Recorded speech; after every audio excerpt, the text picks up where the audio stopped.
Lies, lies, and more lies. That's Marinette's life right now. She's exhausted after carrying them for so long, with no idea how to keep them hidden anymore, and she's finally decided to come clean.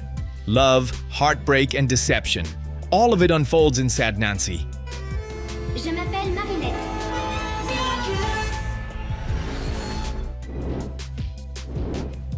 It all begins with Ladybug holding the letter she wrote to Adrian. She's tired of bearing the weight of the lies she created to keep the person she loves safe, and she knows she can't keep this up any longer. Today is the day. Today, she'll finally give him the letter, the one that reveals her father's secret and the whole truth. How he was a supervillain who put the world at risk, and the real reason her mother fell ill. She knows that if she doesn't do it, the only option left will be to end their relationship. The burden has become too much. When she meets Adrian, she tells him she has something very important to say. At the school cafeteria, Alia's sister is preparing lunch for her friends.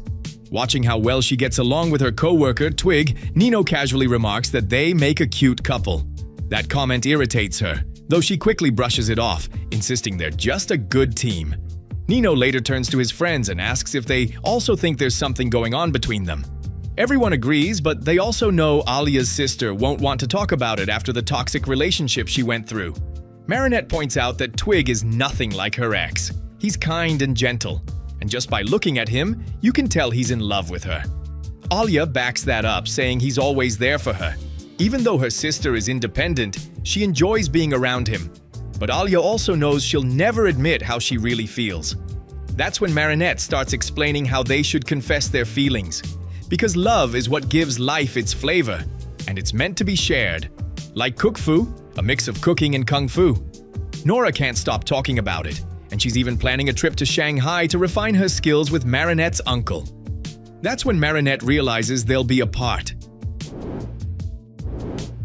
Nino asks if Twig has confessed yet, but he hasn't. He's too shy.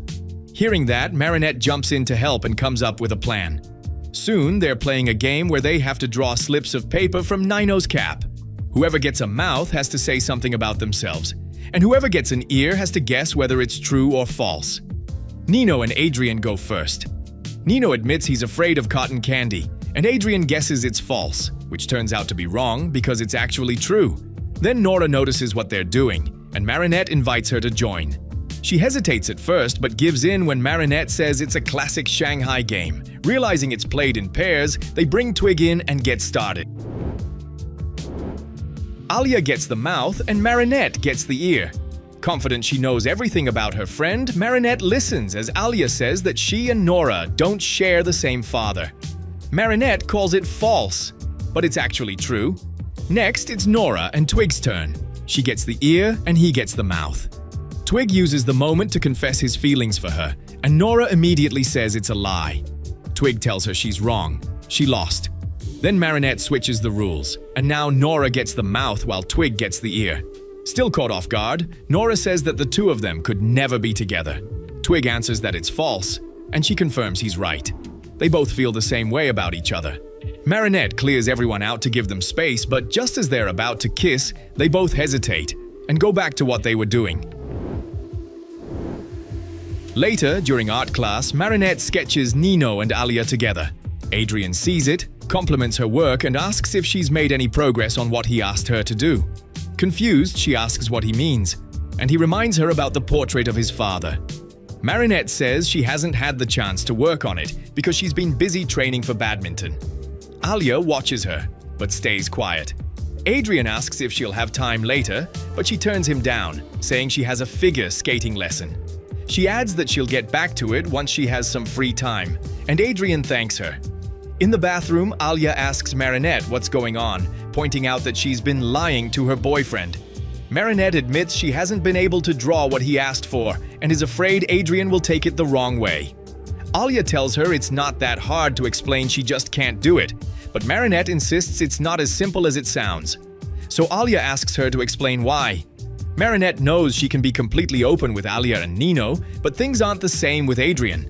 Alia, more serious now, acknowledges that keeping her identity a secret is hard, but says that's no excuse to lie, and she doesn't see what that has to do with not being able to draw Gabriel. Marinette insists that's not the issue and shuts the conversation down. Trying to understand her, Alia shares something personal. For a long time, she was kept in the dark about Nora not being her biological sister. What hurt wasn't the truth. It was that the decision was made for her, without giving her the chance to choose how to handle it. Marinette admits she wants to tell the truth, but knows she can't. Alia tells her she doesn't know what kind of lie she's tangled up in, but the truth always comes out in the end. Then she asks her what she'd rather have: Adrien finding out on his own, or hearing it directly from her. They hug, and Marinette thanks her. Later, at home, Marinette tries to draw Gabriel. She wants Adrien to hold on to the image he remembers of his father, before everything shatters. But as she sketches his face, she feels like she can't capture what she's looking for, and the drawing turns into a reflection of her inner conflict. In her mind, Gabriel's voice tells her to stay silent, just like he once asked her to take care of Adrien. Marinette knows she's reached her limit. The lies are too heavy, and they're hurting the person she loves. Gabriel insists Adrien deserves to keep the good image he has of him. Marinette hates him, hates everything he did, but even more, what he did to Adrien. Still, Gabriel urges her to portray him as the father he tried to be, the man who traveled the world to obtain the Peacock Miraculous, the broken husband after his wife's death, the one who became Hawk Moth in a desperate attempt to save her. He reminds her that they both want the same thing, Adrien's happiness, and that if she truly loves him, she'll do whatever it takes to protect it. Overwhelmed, Marinette breaks down in tears and ends up tearing the drawing apart. Suddenly, a crash snaps her out of it. In the distance, she sees Nora transformed into Sandboy and immediately decides to transform. As Sandboy wreaks havoc across Paris, her goal is clear: to erase love itself, convinced that the so-called City of Love doesn't deserve to exist. Carapace shields nearby civilians while Ladybug confronts her.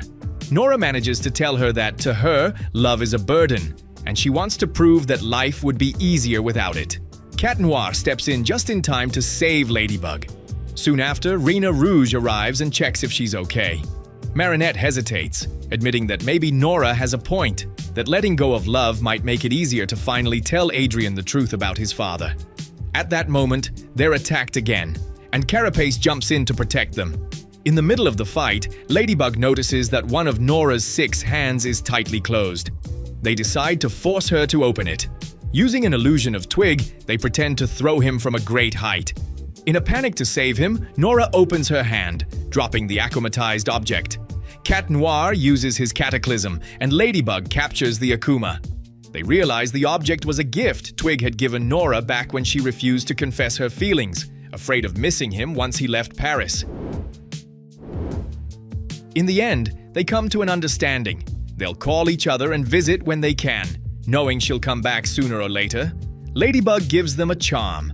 Back at home, things circle back to where they began.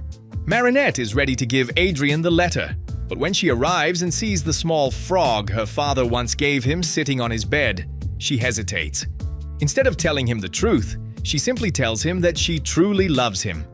Meanwhile, Rena Rouge recreates the final battle between Ladybug and Monarch, determined to uncover Ladybug's secret.